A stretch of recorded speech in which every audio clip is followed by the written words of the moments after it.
నమస్తే అన్న, నా పేరు పుష్పా కిరణ్ కుమార్, గ్రామం సోమవారలింగోటం, మండలం నాంపల్లి, జిల్లా నల్గొండ వాసిని. ఇది ప్రజావానికి నేను అన్కౌంటబుల్ టైం ఇక్కడ రావడము.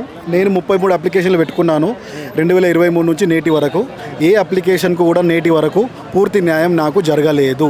ఇక్కడ మీరు చూసుకోవచ్చు, ఇక్కడ ఒక అప్లికేషన్ మీకు చూపిస్తాను. ఇది నేను పెట్టుకుంది 2023లో 24లో జనవరి 16, 2024లో పెట్టుకున్నాము. తర్వాత దీన్ని ఆనవాళ్ళు ఏం లేవు, లోపడగా అప్లికేషన్ లేదు, ఏం లేదు. కానీ నాకు 15 నెలల తర్వాత ఫోన్ వచ్చింది. అక్కడ మేడం గారు, డిఏ మేడం గారు నాకు ఫోన్ చేసిర్రు. ఏంది బాబు ఈ అప్లికేషన్ పరిస్థితి ఏంది అని అంటే, దానిపైన ఉన్న ఫ్యామిలీ మెంబర్స్ సర్టిఫికేట్ క్యాన్సిల్ చేయాలని మేము రిక్వెస్ట్ చేసినాము. చేస్తే సరే మేము ఎంఆర్ఓ గారికి ఫార్వర్డ్ చేస్తామని ఇప్పటివరకు ఎలాంటి వాళ్ళు మేడం గారు ఎటువంటి రెస్పాండ్ ఇవ్వలేదు. అంతేకాకుండా ఇప్పుడు ఇక్కడ చూసుకోండి, ఎంఆర్ఓ గారి కోసం ఇక్కడ కూడా 8 అప్లికేషన్లు నాకు వచ్చే భూమిలో నేను పెట్టుకున్నాను. దానిపైన ఎంఆర్ఓ గారు తప్పుడు రిపోర్ట్ ఇచ్చారు ప్రజావానికి.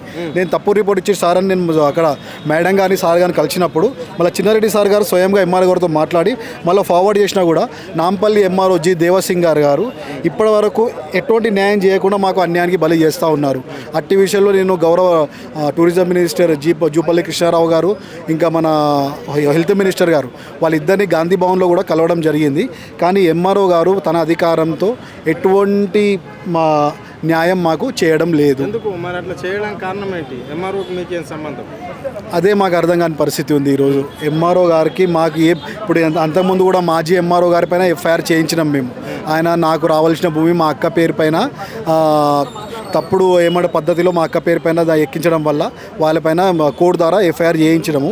ఇప్పుడు ఈ ప్రజెంట్ ఎంఆర్ఓ గారు మాకు రావాల్సిన భూమి విషయంలో తప్పుడు రిపోర్ట్ ఇచ్చి మళ్ళీ తర్వాత డాక్యుమెంట్స్ అన్నీ ఉన్నాక కూడా తీసుకొని నేటి వరకు ఎటువంటి న్యాయం చేయట్లేదు.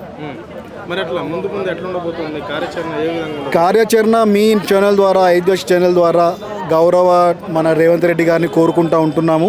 మరి వారు రేవంత్ రెడ్డి గారికి మరి ఐడియా ఉన్నదో లేదో నాకు తెలియదు. కానీ ఈ యొక్క అప్లికేషన్ మేము ఇక్కడ పెట్టుకున్న తర్వాత మేము ఎక్కడైతే స్థానికంగా పెట్టుకున్నామో అదే విధంగా ఇక్కడ నుంచి అప్లికేషన్ అక్కడికే వెళ్తున్నాయి.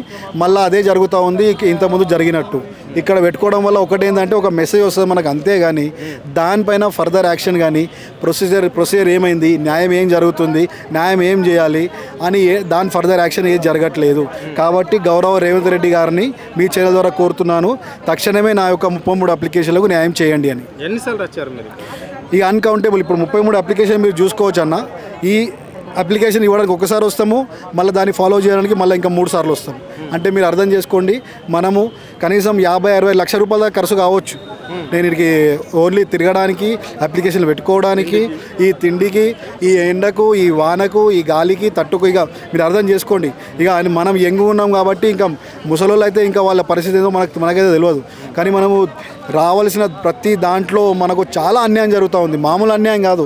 కావాలంటే మీరు మా ఊరికి వచ్చి చూడండి, మా గ్రామానికి వచ్చి చూడండి, నేను ఉంటున్న పరిస్థితిలో చూడండి. ముఖ్యమంత్రి అంటుండే ప్రజాపాలన, ప్రజలకు ఎలాంటి ఇబ్బందులు లేవు, అన్ని పరిష్కరిస్తున్నాం ఇక్కడ ప్రజావానికి. నాకు తెలిసి ముఖ్యమంత్రి గారి దృష్టికి ఏ విషయం కూడా ఇక్కడ నుంచి వెళ్ళట్లేదు అనుకుంటున్నాను. ముఖ్యమంత్రి గారు కేవలం అక్కడ అంటే ఒక స్టార్టింగ్లో ఉంటే నేను కూడా చాలా ఆశతో ముఖ్యమంత్రి గారిని కలవనీకి వచ్చినా, కానీ నాలో అటువంటి అవకాశం అయితే దొరకలేదు. ఇప్పుడు ఏం జరుగుతూ ఉందంటే, స్టార్టింగ్లోనైతే ఇంకా కండిషన్ ఇంకా బేకారు ఉండే. మన అప్లికేషన్ ఇస్తే అప్లికేషన్ ఎక్కడ పోయిందో కూడా తెలియదు. నేను పెట్టుకుంది ఒక దగ్గరికి, అప్లికేషన్ లేదు ఇంకో దగ్గరికి, అట్లా కూడా అయిపోయినాయి. అయినా కూడా ఇప్పుడు అప్లికేషన్ సరిగా తీసుకుంటూ ఉన్నారు, కానీ దానిపైన సరి అయిన యాక్షన్ కానీ సరి అయిన న్యాయం కానీ జరగట్లేదు. మళ్ళీ అక్కడ లోకల్ ఎవరికైతే మీరు పంపిస్తున్నారో అక్కడ నుంచి కూడా ఎటువంటి రిపోర్టు తిరిగి మళ్ళీ వీళ్ళకి రావడం లేదు. రిపోర్ట్ ఇచ్చినా కూడా వాళ్ళు తప్పుడు రిపోర్ట్ ఇస్తూ ఉన్నారు. ప్రజాపాలన ప్రభుత్వ తీరును ఎట్లా చూడొచ్చు?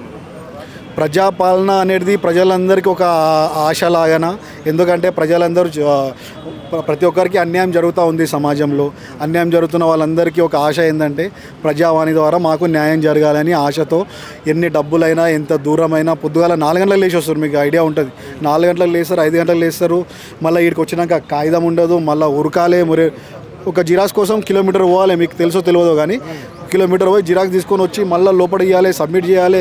మళ్ళీ 1 గంటలకు వస్తే మళ్ళీ లోపల తీసుకుంటారా లేదా, ఏదో బతిమలాడుకో ఇటువంటి పరిస్థితిలో ఉన్నాం. ఇవన్నీ జరగడానికి కారణం ఏంది? ప్రజావాణి నుండి మాకు న్యాయం జరగాలని ప్రజలందరూ కోరుకుంటూ ఉంటున్నారు. కాబట్టి గౌరవ సీఎం గారు మీరు ఇవన్నీ విషయాలు పరిగణించి మీ యొక్క దృష్టికి తీసుకొని తక్షణమే నేను పెట్టుకున్న 33 అర్జీలకు మరి ఇక్కడ జరుగుతున్న ప్రజల అందరికీ న్యాయం చేయాలని కోరుతా ఉన్నాను.